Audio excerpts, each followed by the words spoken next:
Hello student, welcome to I science.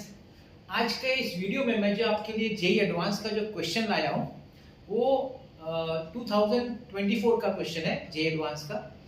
Chapter हम लोग बोल सकते हैं थर्मल प्रॉपर्टीज ऑफ मैटर या हीट से रिलेटेड है, जहाँ पे स्पेसिफिक हीट कैपेसिटी और हीट ट्रांसफर उसके ऊपर आज का क्वेश्चन है। तो आज का वीडियो उसी टॉपिक पे है। चलिए देखते हैं क्वेश्चन क्या है।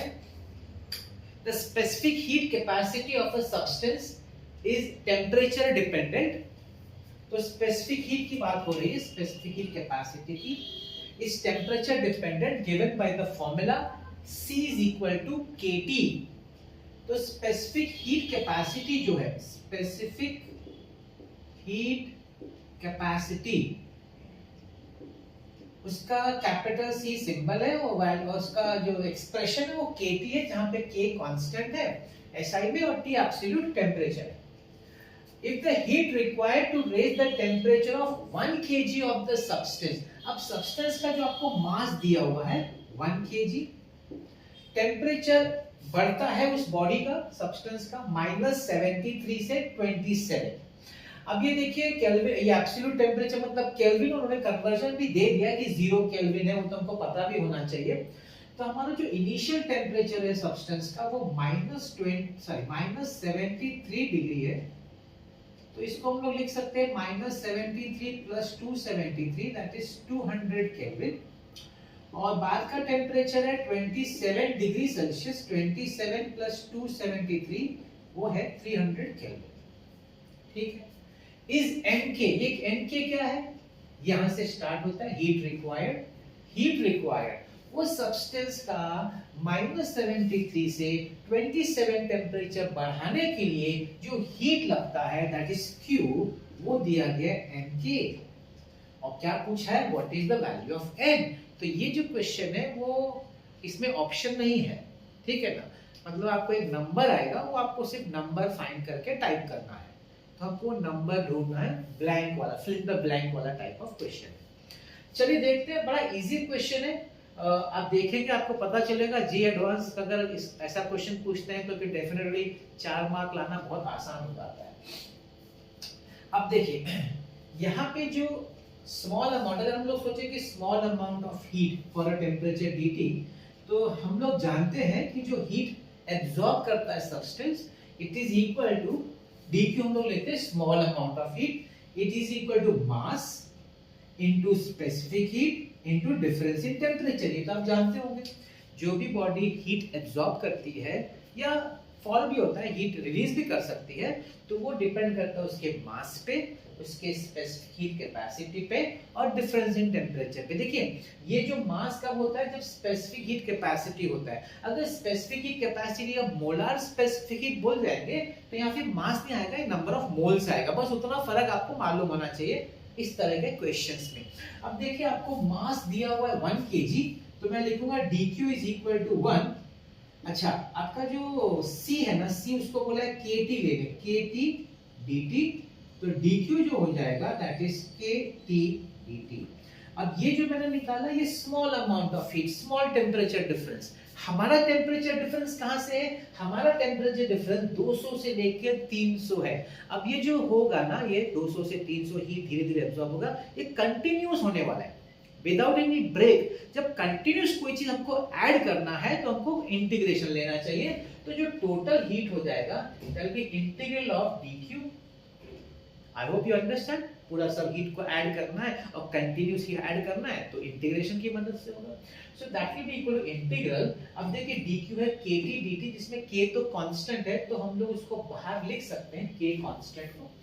तो मैं k को बाहर लिखता हूं, अंदर हो जाएगा t dt। और देखिए temperature, okay, with respect temperature, तो टेम्परेचर हमारा 200 से 300।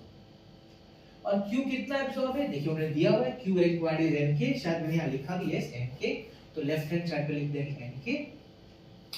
तो दोनों साइड का K और K कट जाएगा, N, तो N इज इक्वल टू, अब T dt से इजी तो वही इंटीग्रेशन हो ही नहीं सकता है कि नहीं, तो ये हो जाएगा आपका T²/2 with in the limit 200 से लेके 300। N is equal to half को बाहर निकाल दीजिए, 300² - 200² हाफ।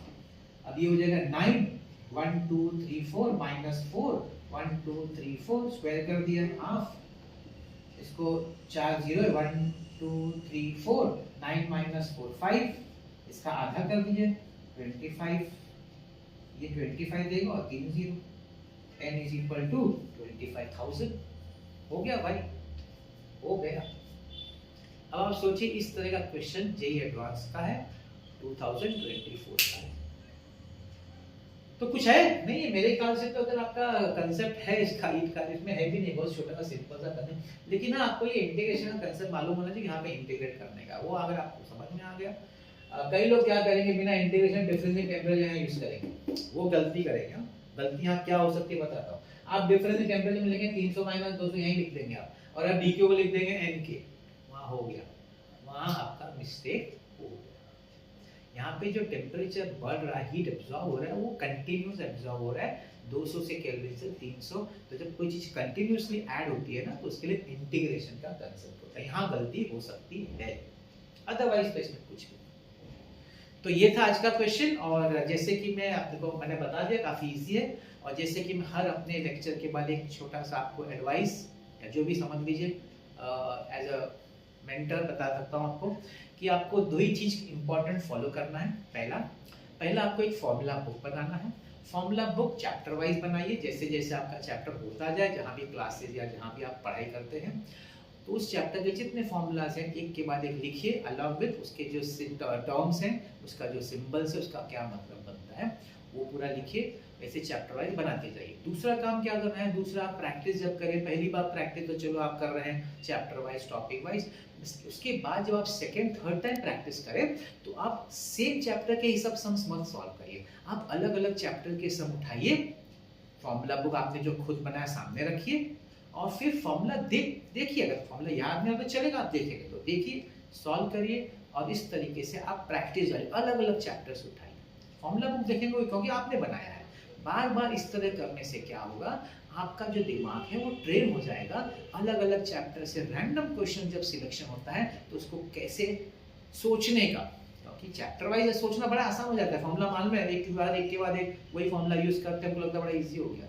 जब अलग अलग चैप्टर से करेंगे ना, तब आपको रियल आपका टेस्ट होगा, और उसमें अगर आप क्लियर होते गए, पहले हो सकता है तकलीफ हो, लेकिन धीरे धीरे आप कंफर्टेबल होते जाएंगे करने में, और यही कंफर्टेबल आपको फायदा देगा जब आप एग्जाम में बैठेंगे, अलग अलग रैंडम क्वेश्चन देखेंगे तो आपको कुछ नया नहीं लगेगा। तो ये दो चीज मेरी आप अगर फॉलो करेंगे तो आप देखेंगे कि आपका फिजिक्स का स्कोर एंट्रेंस का काफी इंप्रूव होता है। याद रखिए, क्वांटिटी इंपॉर्टेंट नहीं है, आप कितना क्वेश्चंस प्रैक्टिस करते इंपॉर्टेंट नहीं है, आप किस तरीके से हर क्वेश्चन को अप्रोच करते हैं, कैसे उसको सॉल्व करते हैं, कैसे समझते हैं उसका कंसेप्ट, वो इम्पॉर्टेंट है। और ये प्रैक्टिस, ये जो टेक्निक मैंने आपको बताया, इसको करने से आपको काफ़ी हेल्प मिलेगा आपके फिजिक्स के एग्जाम में। आप मेरे प्लेलिस्ट अगर देखें तो उसमें मैंने JEE mains, JEE advance, NEET और एमएचसीटी की अलग अलग प्लेलिस्ट बना के अलग अलग टॉपिक के क्वेश्चन डाले हैं। उनको भी देखने से आपके लिए अलग अलग टॉपिक्स आपके सामने आएगा, आपका फॉर्मूला रिवाइज होगा, वो भी आपको बेनिफिट हो सकता है, तो वो अभी आप देखेंगे तो भी आपको फायदा ही होगा। तो ऐसे ही वीडियोस मैं आपके लाता रहूंगा, देखते रहेगा मेरा वीडियोस। आज का वीडियो देखने के लिए बहुत बहुत धन्यवाद। Thank you very much.